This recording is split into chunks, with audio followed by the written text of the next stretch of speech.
nos va a hablar sobre la intervención en psicología clínica con personas con trastorno mental. Muchas gracias por la presentación.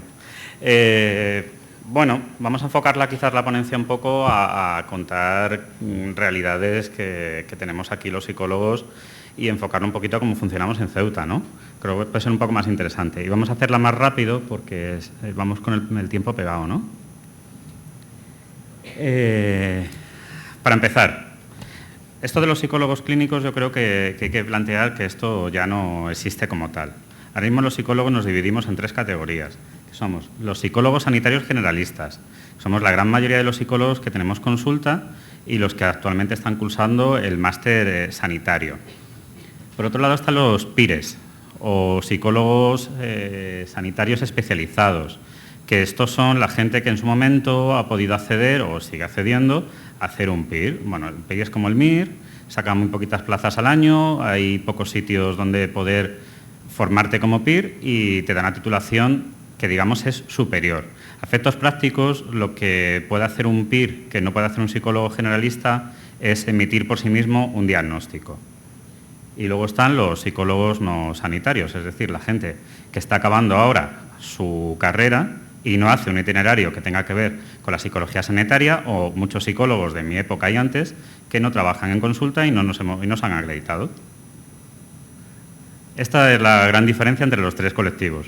Los PIRES son los que llevan la bata, los sanitarios generalistas son los que trabajan en consulta y los demás pues son los que no trabajan en consulta. Os hagáis una idea un poco de las diferencias entre nosotros. Porque en el fondo todos tenemos una rama común, que es la formación universitaria, y luego nos vamos especializando.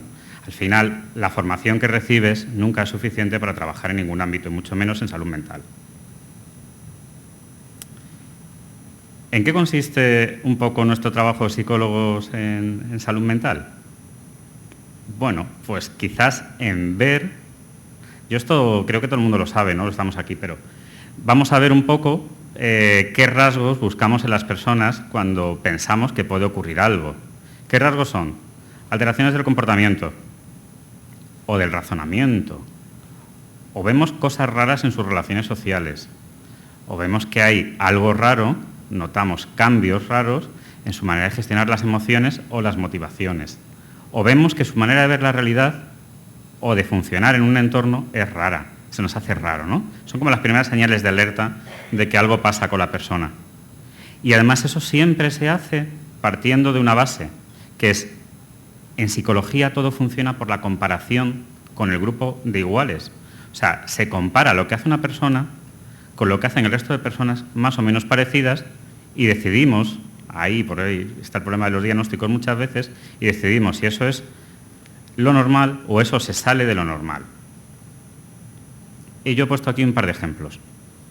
En este caso, ¿quién tiene un trastorno físico? Bueno, supongo que conocéis los personajes, ¿no? Más o menos nos orientamos. Tenemos una persona con muletas que obviamente tiene un trastorno físico. ¿Y cómo hacemos luego los psicólogos? En este caso, ¿quién tiene un trastorno mental?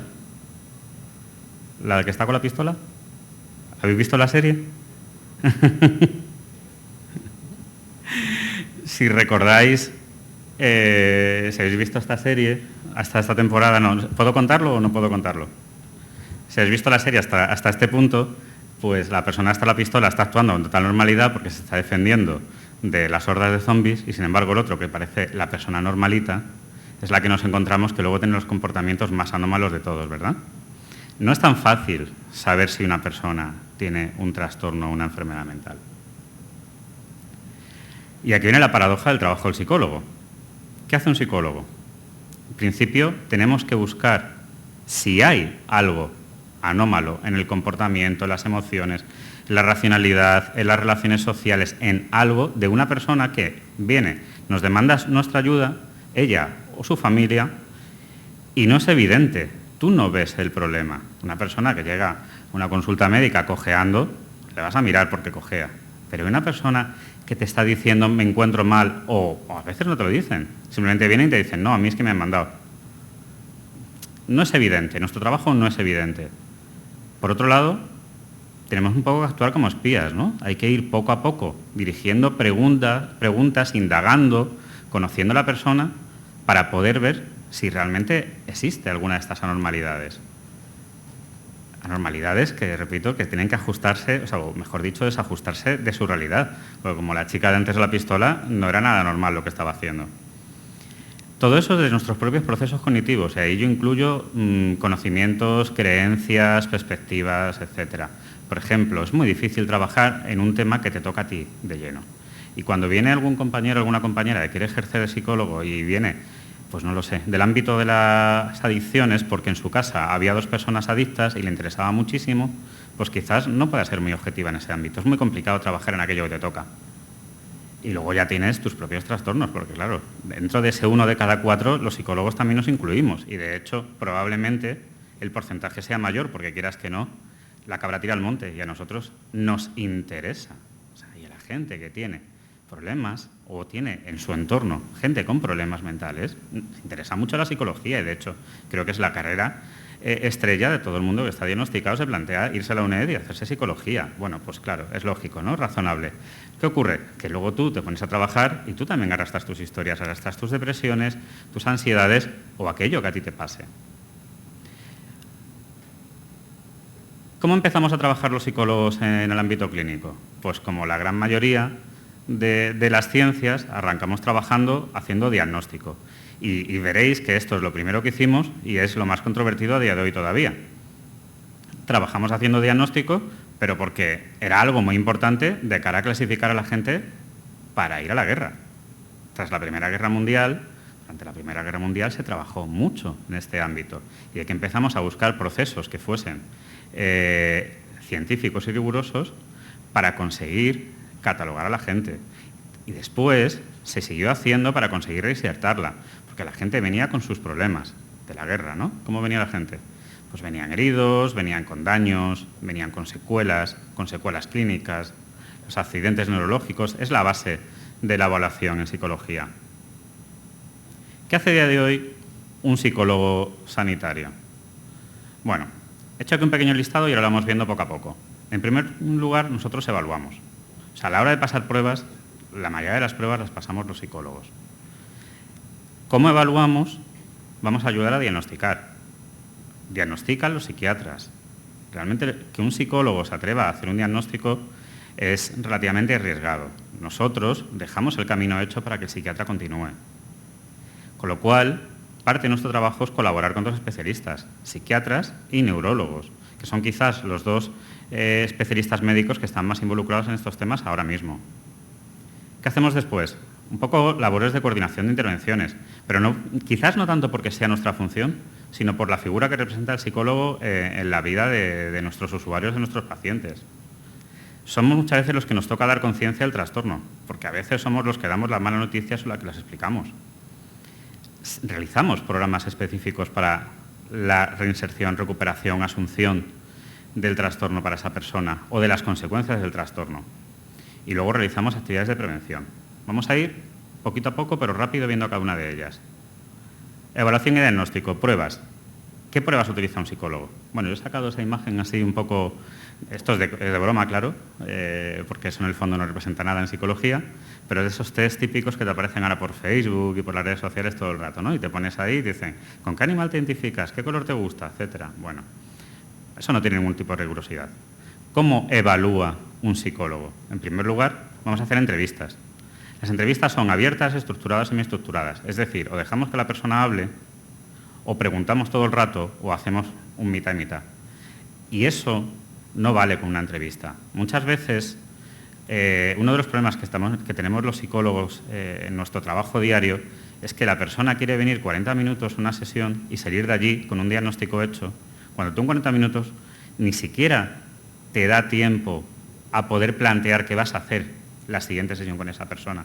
Y eso nosotros a nivel teórico lo tenemos muy claro. Todos los manuales empiezan diciendo, tú la primera sesión recoges datos y en la segunda o la tercera le dices lo que vas a hacer. Pero eso no es viable. Si tú la primera sesión no das un pequeño cierre, la persona no va a venir después al día siguiente. No esperéis que venga alguien que solo ha ido, ha hablado y se va a su casa tal como llegó. Eso es imposible. Entonces, intercalas un poco, y ahí está el punto de la experiencia, para conseguir obtener esos datos que decís. Es que es complicado, claro, y las entrevistas, tú el primer día haces una entrevista que parece que no la estás haciendo, el segundo también, el tercero, el quinto, y a los 16 días sigues haciendo entrevistas, aunque ya no se nota. Después, tenemos otras pruebas que yo lo he destacado también un poco por todas aquellas personas que han pasado por estos procesos. Hay muchos test que son proyectivos, que son interpretables y que se mueven mucho en los criterios o las creencias y las corrientes menos científicas de la psicología. Y a veces te llega una persona con 40 años que fue a una consulta de no sé quién y le hizo dibujar un árbol. Te dices, ¿y por qué dibujaste un árbol con 40 años? ¿Eso te sirve un diagnóstico de esquizofrenia? ¿Eso te sirve un diagnóstico de bipolaridad? ¿Eso te sirve para algo realmente? ¿Tú dibujas bien? Bueno, si tienes 80 años y dibujas un reloj, sí tiene un sentido neurológico. Pero muchas veces se hacen este tipo de pruebas y no tienen utilidad ninguna. ¿Cuáles son las que tienen utilidad? Pues los test psicométricos, que son aquellos que van a obtener unas puntuaciones que se comparan con tu grupo de iguales. ¿Qué ocurre? Pues que son largos, que son aburridos, que son caros, son difíciles de aplicar a la larga. Bueno, hay que concienciar un poco a la persona que viene a un psicólogo que si arrastra algún problema, si no pasa varias sesiones donde se establece una relación con el psicólogo, se habla y se escucha y se hacen algunas pruebas, no se va a llegar a ninguna parte. Lo de la rapidez en los diagnósticos y los tratamientos, yo creo que nos perjudica mucho el gremio. Y luego es muy importante tener entrevistas con las personas del entorno. Y esto yo creo que desde la práctica nuestra es quizás el gran escollo. A veces las personas que vienen saben, sienten, entienden que algo pasa, pero no quieren que eso se reconozca todavía. Y entonces dificultan que la familia venga. Y a veces te encuentras el caso contrario. Es la familia la que quiere venir, contarte todo y no te permite que la persona que realmente es la que acude a consulta hable.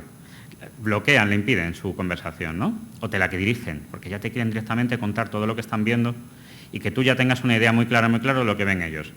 Bueno, es quizá la sobreprotección que se hablaba antes, pero en el fondo sí es cierto, y esta es una de las preguntas que te hace la familia a lo largo del tiempo, o la gente que es un poco entendida del tema, es, bueno, ¿y cómo diagnosticas si la persona que va quizás no es consciente de lo que le pasa y te tienes que fiar solo de su palabra? Bueno, no te fías solo de su palabra.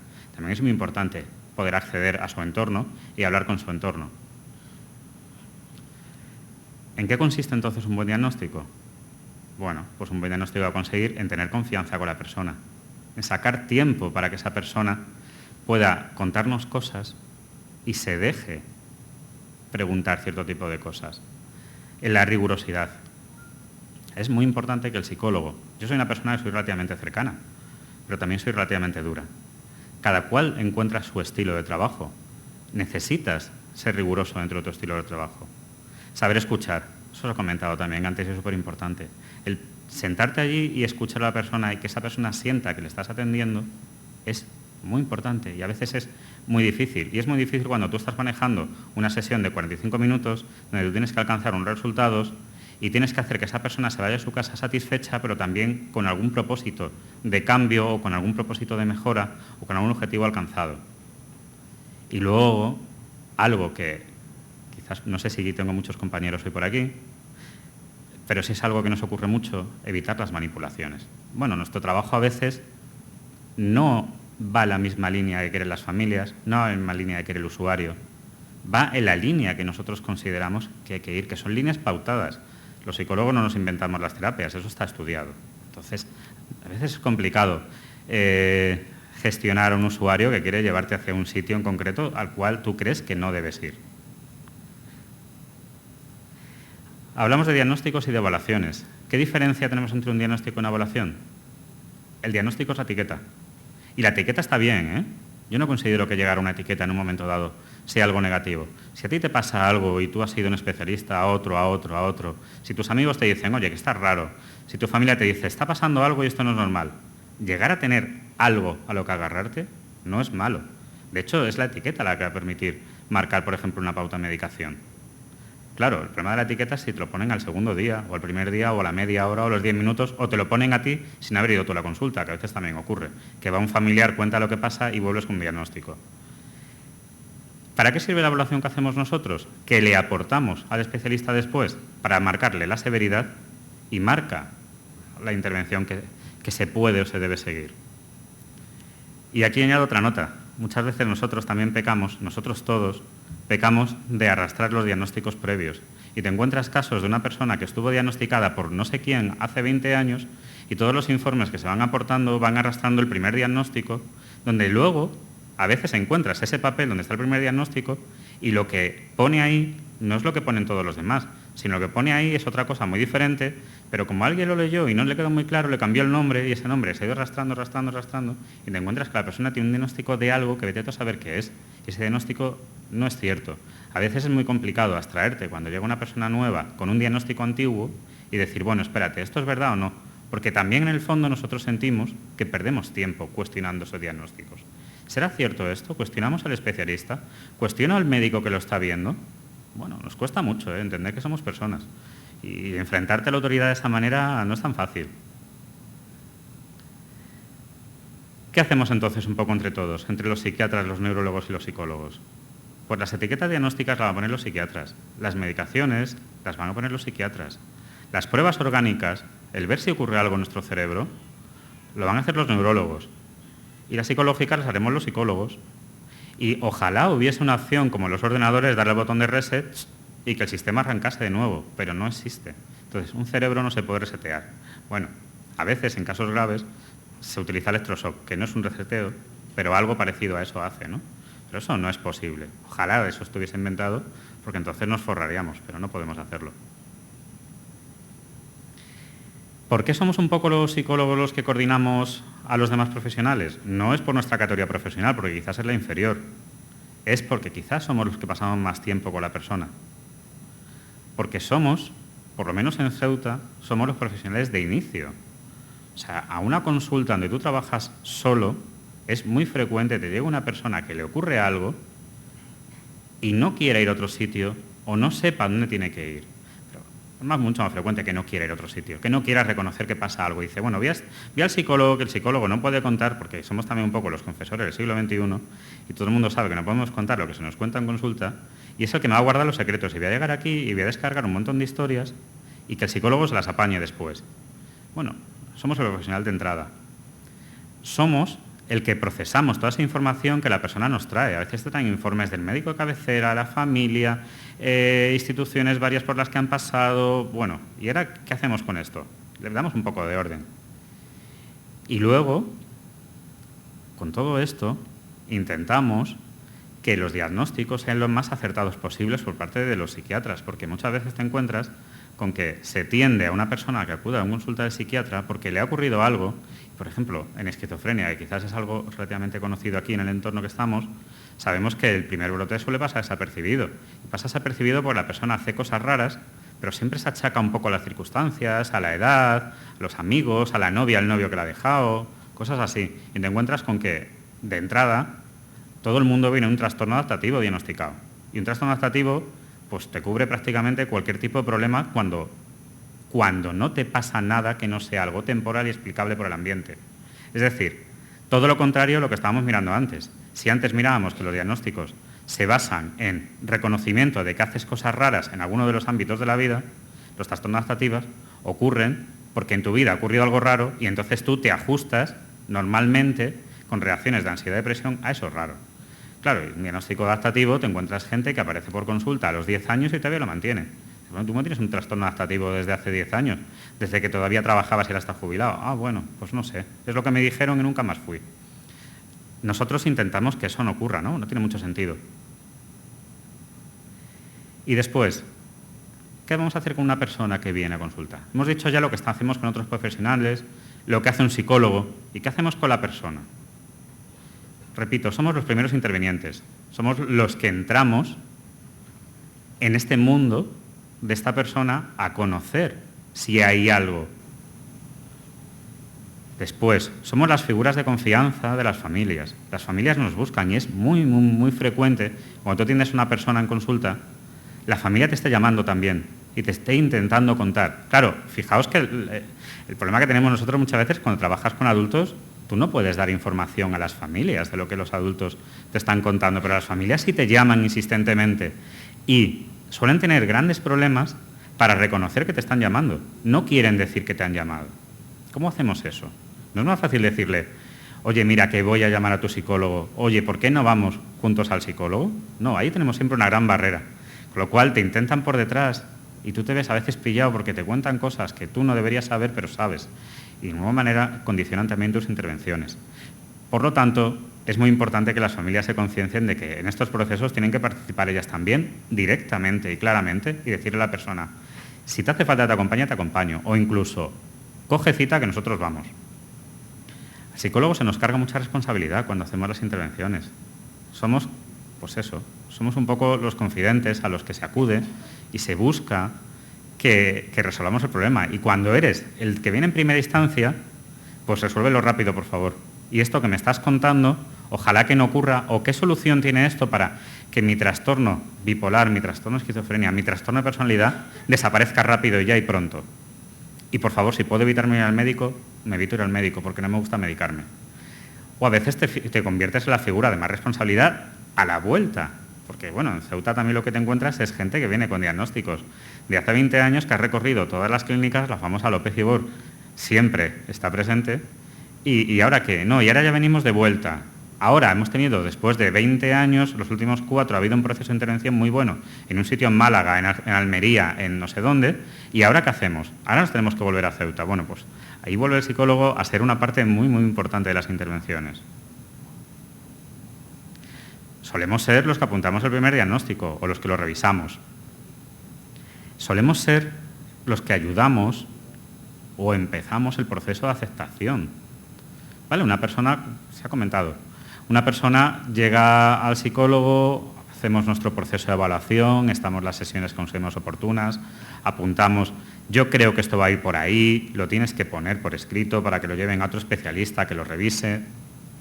Y ahora esa persona te vuelve y te dice, pues sí, me ha dicho el psiquiatra que está muy bien valorado y que él piensa lo mismo. Bueno, esa persona ese día está más tranquila y al siguiente quizás también, pero a los 2 meses ya no está tranquila porque ya ha pasado de ese momento de shock a esa negación de no, esto no me ocurre a mí porque yo estoy mirando por internet y esto lo que yo leo es que esto dura, la tira, o esto no se cura. ¿O ahora qué hago? Bueno, y ahí estamos nosotros intentando muchas veces también concienciar de que vengan a CEFED, que vayan a Inserso, que mantengan sus tratamientos. Hacemos ahí un poco esa labor, ¿no?, de concienciación todo el tiempo que dure, que se nos deje. ¿Qué viene después? La aceptación del trastorno. ¿Cuánto se tarda en aceptar un trastorno? Yo no tengo ni idea, la verdad. Yo estoy mirando un poco ahí bibliografía y te dicen, no, la labor del psicólogo clínico en enfermedad mental puede durar desde 5 sesiones hasta 40 sesiones. Hay gente que va a venir siempre. No va a venir siempre todas las semanas, pero va a venir siempre. ¿Por qué? Porque sus condiciones de vida van cambiando y su problema va cambiando. Aunque su trastorno sea el mismo, su manera de enfocar su trastorno va cambiando. A veces nos toca lidiar con lo más feo, que es convencer a la persona de que si realmente le pasa algo. Y sabemos que hay trastornos donde las personas lo niegan, ¿no? O hay momentos en que la persona te renegocia, pero esto no es propio de salud mental, esto es propio de todo tipo de circunstancias normales en nuestra vida. Te dicen que te ocurre algo y tú renegocias. Igual que si te dicen que se te ha muerto un familiar, tú renegocias. Dices, no, eso no es posible, ¿qué puedo hacer? ¿De verdad? Bueno, pues esta renegociación dura un tiempo.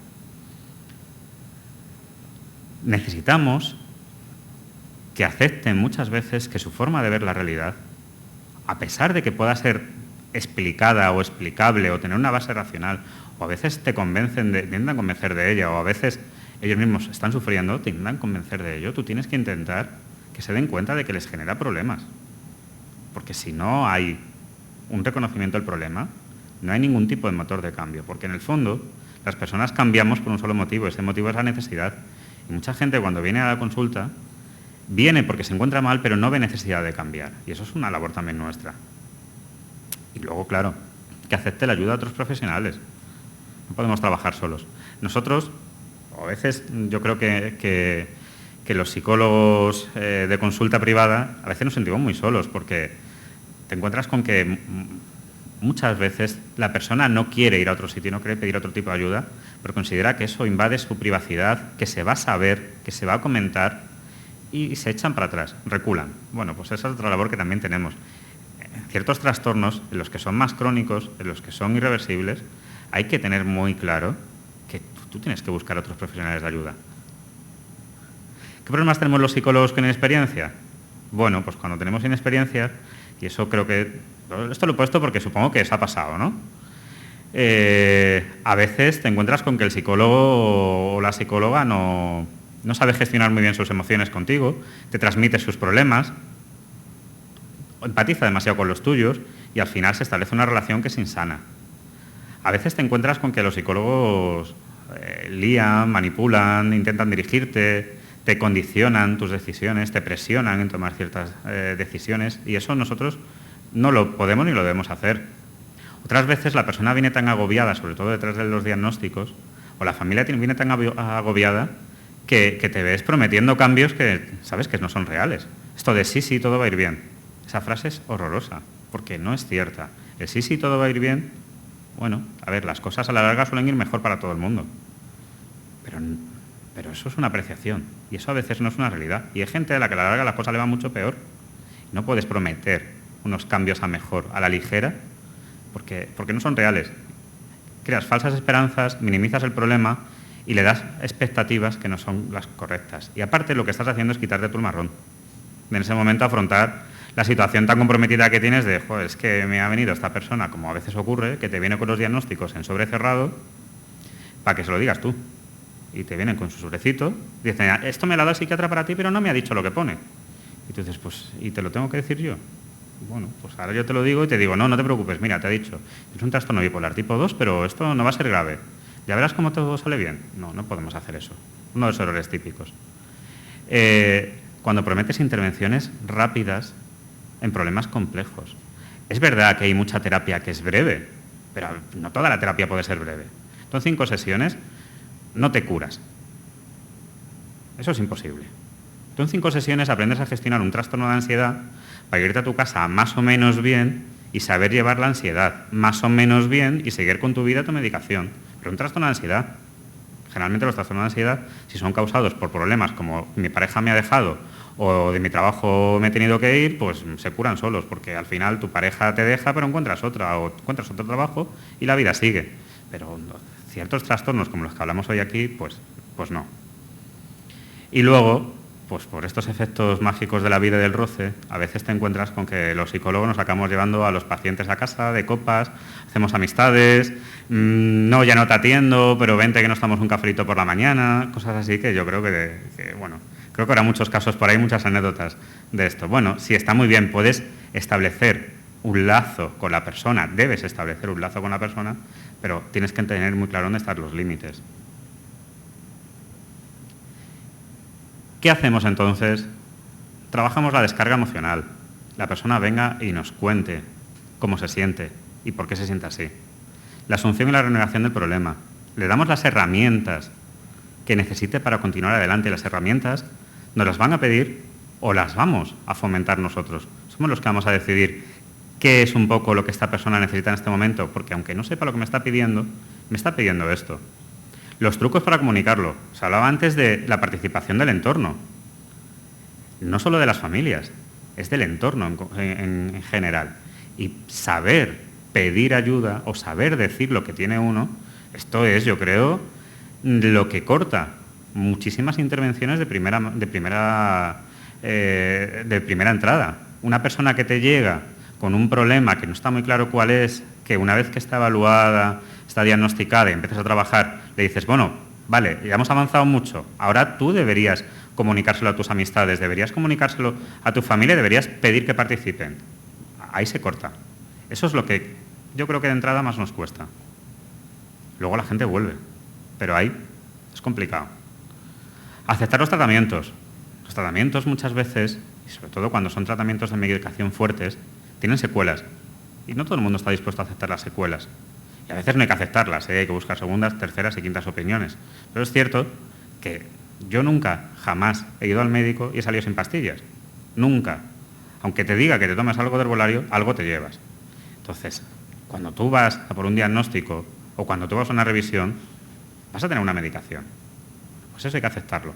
Igual que vas a tener otras pautas que no son tratamientos medicamentosos que hay que seguir. Y, por ejemplo, esto de vas a CFEP y tienes que ir a CFEP, pues es otro de los puntos difíciles y complicados. La búsqueda de ecoterapeutas.